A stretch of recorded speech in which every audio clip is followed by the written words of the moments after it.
Hi friends, நம்ம மகாநேஸில் வந்து எனக்கு என்ன நடக்குது நம்ம பார்க்க பார்த்தீங்கன்னா, நம்ம காவேரி விஜய் வந்து ரூமில் வந்து உட்காந்து பேசிட்டு இருக்காங்க. அப்படி பேசிட்டு இருக்கும்போது வந்து நம்ம காவேரி வந்து ரொம்ப வந்து ஃபீல் பண்ணுறாங்க. ஸோ நம்ம விஜய் வந்து இப்படி கஷ்டப்படுத்துறோமே நம்ம வீட்டில் வச்சுட்டு அப்படின்ற மாதிரி வந்து ஃபீல் பண்ணுறாங்க. ஸோ ஆனால் விஜய் வந்து அது வந்து பெருந்தன்மையாக தான் நினைக்கிறாரு. ஸோ காவேரிக்காக நம்ம மட்டும் வந்துட்டோம் அப்படின்றது அவங்க வந்து இது நினைக்கல. ஆனால் காவேரி வந்து சொல்கிறாங்க, நான் அவ்வளோ ஒருத்தா உங்கள் வீட்டை விட்டுட்டு வர அளவுக்கு அப்படின்னா, நீ அவ்வளோ ஒருத்தா, நீ என் பிள்ளையை சமைக்கிற, என் பிள்ளையும் உன்னையும் நான் பார்த்துக்கிறது என்னோட கடமை தானே. அப்போ நான் அங்கேருந்து வந்தால் தானே என் பிள்ளைக்கு வந்து நான் பார்த்துக்கிறதுக்கு வந்து ஒரு தகப்பனா நான் வந்து செய்ய வேண்டியது வந்து நான் செய்யணும்ல அப்படின்னு வந்து நம்ம காவேரிட்டன்னு சொல்கிறாங்க. சரிங்க சரிங்க, அப்போ நான் அவங்க கூட வந்திருந்தா கூட நீங்கள் இந்த அளவுக்கு கஷ்டப்பட்டுருங்க, அதான் நீ வரல அப்புறம் என்ன அப்படின்னு சொல்லி சொன்னாங்க. சொன்னோன்னா பார்த்தீங்கன்னா அதுக்கப்புறம் வந்து நம்ம விஜய்க்கு வந்து ஒரு கால் வருது. இந்த மாதிரி அவங்க ஃப்ரெண்டு யாரோ கால் பண்ணுறாங்க.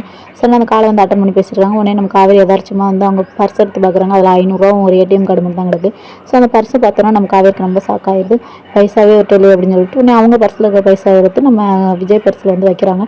வச்ச உடனே என்ன என்ன பண்ணிகிட்டு இருக்க இப்போ, நீ எதுக்கு எனக்கு காசே இல்லைன்னு நினச்சியா அப்படின்ற மாதிரி வந்து விஜய்னு சொல்கிறாங்க. எதுக்கு நீ இப்பெல்லாம் பண்ணுற வைக்கிற அப்படின்னு சொல்கிறாங்க. சொன்னோன்னு பார்த்தீங்கன்னா, அப்படிலாம் இல்லைங்க, சும்மா தான் அப்படியே வச்சேன் அப்படின்னு வந்தாங்க. அதுக்கு பிறகு சரின்ட்டு வந்து சமாதானம் பண்ணிட்டு போயிட்டாங்க. அதுக்கப்புறம் வந்து இங்கே வந்து நம்ம நிவினோட அம்மா வந்து ஊர்லேருந்து வந்துட்டாங்க. அதனால் அவங்க அம்மா வந்து கூப்பிட்டு வந்து பேசிகிட்டு இருக்காங்க. வந்தோடனே நம்ம யமுனாவுக்கு வந்து நம்ம வந்து ஷாக்கிங் ஆகுது. யாருக்கு அப்படின்னு பார்த்தோன்னா அவங்க அத்தை, எது வேணுமா அத்தை, நீங்கள் முறையே சொல்லியிருந்தா ஏதாவது சமைச்சு அப்படியே நீ சமைச்சு தள்ளிட்டாலும் அப்படின்ற மாதிரி அவங்க அத்தை வந்து எப்பவுமே கோவமாக தானே இருப்பாங்க.